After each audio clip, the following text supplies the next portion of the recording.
شروع اللہ کا نام لے کر جو بڑا مہربان نہایت رحم والا ہے۔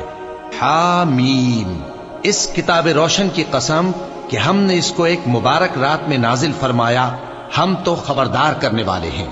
اسی رات میں تمام حکمت کے کام فیصل کیے جاتے ہیں، یعنی ہمارے ہاں سے حکم ہو کر بے شک ہم ہی فرشتوں کو بھیجتے ہیں۔ یہ تمہارے پروردگار کی رحمت ہے، وہی تو سننے والا ہے، جاننے والا ہے۔ آسمانوں اور زمین اور جو کچھ ان دونوں میں ہے سب کا مالک، بشرطے کہ تم لوگ یقین کرنے والے ہو۔ اس کے سوا کوئی معبود نہیں، وہی زندگی دیتا ہے اور وہی موت دیتا ہے، وہی تمہارا اور تمہارے پہلے باپ دادوں کا پروردگار ہے۔ لیکن یہ لوگ شک میں پڑے کھیل رہے ہیں۔ تو اس دن کا انتظار کرو کہ آسمان سے صاف دھواں نکلے گا جو لوگوں پر چھا جائے گا، یہ درد دینے والا عذاب ہے۔ اس وقت وہ کہیں گے کہ اے پروردگار، ہم سے اس عذاب کو دور کر، ہم ایمان لاتے ہیں۔ اس وقت ان کو نصیحت کہاں مفید ہوگی، جبکہ ان کے پاس پیغمبر آ چکے جو ہمارے احکام کھول کر بیان کر دیتے تھے۔ پھر انہوں نے ان سے منہ پھیر لیا اور کہنے لگے، یہ تو سکھایا پڑھایا ہوا ہے، دیوانہ ہے۔ ہم تو تھوڑے دنوں عذاب ٹال دیتے ہیں مگر تم پھر کفر کرنے لگتے ہو۔ جس دن ہم بڑی سخت گرفت کریں گے تو بے شک انتقام لے کر چھوڑیں گے۔ اور ان سے پہلے ہم نے قوم فرعون کی آزمائش کی اور ان کے پاس ایک عالی قدر پیغمبر آئے جنہوں نے یہ کہا کہ اللہ کے بندوں یعنی بنی اسرائیل کو میرے حوالے کر دو، میں تمہارا امانت دار پیغمبر ہوں، اور اللہ کے سامنے سرکشی نہ کرو، میں تمہارے پاس کھلی دلیل لے کر آیا ہوں، اور اس بات سے کہ تم مجھے سنسار کرو، میں اپنے اور تمہارے پروردگار کی پناہ لے چکا ہوں، اور اگر مجھ پر ایمان نہیں لاتے تو مجھ سے الگ ہو جاؤ۔ تب موسیٰ نے اپنے پروردگار سے دعا کی کہ یہ نافرمان لوگ ہیں۔ اللہ نے فرمایا کہ اچھا، میرے بندوں کو راتوں رات لے کر چلے جاؤ، اور فرعونی ضرور تمہارا تعاقب کریں گے، اور سمندر سے کہ ٹھہرا ہوا ہوگا پار ہو جانا، تمہارے بعد وہ پورا لشکر ڈبو دیا جائے گا۔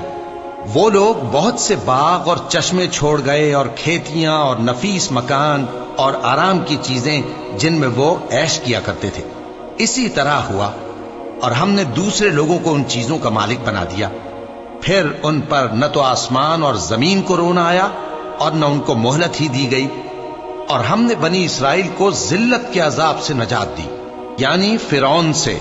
بے شک وہ سرکش اور حد سے نکلا ہوا تھا، اور ہم نے بنی اسرائیل کو اہل عالم میں سے علم کی بنیاد پر چنا تھا، اور ان کو ایسی نشانیاں دی تھیں جن میں کھلی آزمائش تھی۔ یہ لوگ یہ کہتے ہیں کہ ہمیں صرف پہلی دفعہ یعنی ایک بار مرنا ہے اور پھر اٹھنا نہیں۔ پس اگر تم سچے ہو تو ہمارے باپ دادا کو زندہ کر لا۔ بھلا یہ اچھے ہیں یا تبا کی قوم اور وہ لوگ جو ان سے پہلے ہو چکے ہیں؟ ہم نے ان سب کو ہلاک کر دیا، بے شک وہ گناہگار تھے۔ اور ہم نے آسمانوں اور زمین کو اور جو کچھ ان میں ہے اس کو کھیل کے لیے نہیں بنایا، ان کو ہم نے تدبیر سے پیدا کیا ہے، لیکن اکثر لوگ نہیں جانتے۔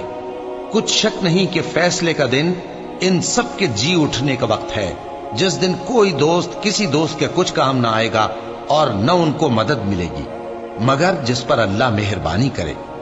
بے شک وہی غالب ہے، بڑا مہربان ہے۔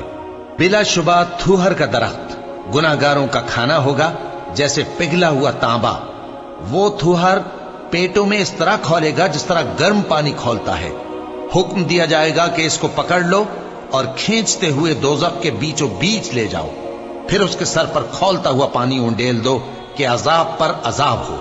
اب مزہ چکھ، تو بڑی عزت والا اور سردار تھا۔ یہ وہی دوزخ ہے جس میں تم لوگ شک کیا کرتے تھے۔